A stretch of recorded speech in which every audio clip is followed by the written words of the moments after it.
এক নম্বরই হলো আল্লাহ রাব্বুল আলামিন যে 5 ওয়াক্ত নামাজ ফরজ করলেন, ওই 5 ওয়াক্ত নামাজ আমি আপনি পড়তে হবে। নামাজের বাহানা যতই করি না কেন, নামাজের বাহানা আমার আপনার কারো জন্য মাফ হবে না। আল্লাহ রাব্বুল আলামিন বলে দিলেন, ও মুমিন বান্দা, ও মুমিন বান্দি, যখন তুমি দাঁড়াইতে পারো তুমি দাঁড়াইয়া নামাজ পড়বে, আর যখন তুমি দাঁড়াইতে পারো না তুমি বসিয়া নামাজ পড়বে। ও মুমিন বান্দা বান্দি,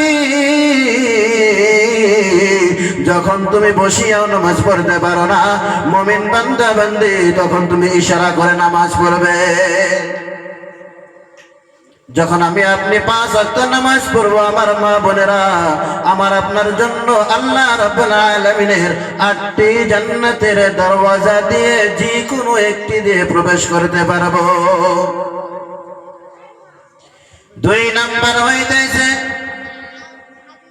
আল মালু লিযাকাতিহা, যে আমার মা বোনের উপরে যাকাত ফরজ হয়েছে তারা যেন যাকাত দিয়ে দেয়।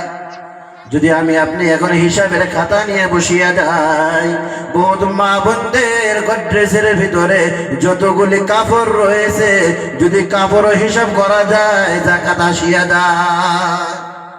কিন্তু এমতো সময় ছিলেন, আজকে একটি হাদিস পড়লাম আমি, ইবনে আব্বাস রাদিয়াল্লাহু তাআলা আনহু থেকে সাবিত রয়েছে, আল্লাহ নবী সাল্লাল্লাহু আলাইহি ওয়াসাল্লাম এমতো অবস্থা ছিলেন, এক কাপড়ে নামাজ আদায় করতেন। কিন্তু আমার মা বাবা, পর্দানিশী মা বোনেরা, গভীর মনোযোগ সহকারে শুনিয়া নিন। কাপড় গড্রেজের ভিতরে, আলমারির ভিতরে এত সুন্দর সুন্দর করিয়া কাপড়গুলি আমরা ভাঁজ করিয়া রাখি। যদি বলা হয় মা আপনি কেন নামাজ পড়েন না, ও চাচি, ও ভগ্নী আপনি কেন নামাজ পড়েন না, কয় আমার কোলে ছোট বাচ্চা পেশাব করে দিছে। নাউযুবিল্লাহ মিন যালিক। এই ধরনের বাহানা আল্লাহ রাব্বুল আলামিনের কাছে চলবে না। আমার মা বোনেরা, 2 নাম্বার হলো যাদের উপরে যাকাত ফরজ হয়ে গেছে তারা যেন আমরা যাকাত আদায় করি। 4 নাম্বার হলো যে মা বোনেরা যাদের মাথা হাতে স্বামী রয়েছে তাদের জন্য আমরা খিদমত করি। আল্লাহ নবী সাল্লাল্লাহু আলাইহি ওয়াসাল্লাম মেরাজে যায় দেখেন অধিকাংশ মেয়ে মানুষ জাহান্নামের ভিতরে। মেরাজে থেকে আসার পরে আল্লাহ নবী সাল্লাল্লাহু আলাইহি ওয়াসাল্লামের কাছে জিজ্ঞাসা করা হলো, ইয়া রাসূলুল্লাহ, ইয়া হাবিবাল্লাহ, নবী গো আপনি মেরাজের ভিতরে কি দেখলেন? নবী সাল্লাল্লাহু আলাইহি ওয়াসাল্লাম বলে দিলেন, মেয়ে লোককে বেশি দেখলাম।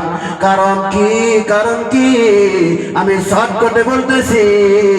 আল্লাহ নবী সাল্লাল্লাহু আলাইহি ওয়াসাল্লাম বলে দিলেন, মেয়েদের ভিতরে 1 নাম্বার হলো স্বামীর নাশকরি করা। বলেন কথা ঠিক কিনা? 1 নাম্বার হলো স্বামীর নাশকরি করা।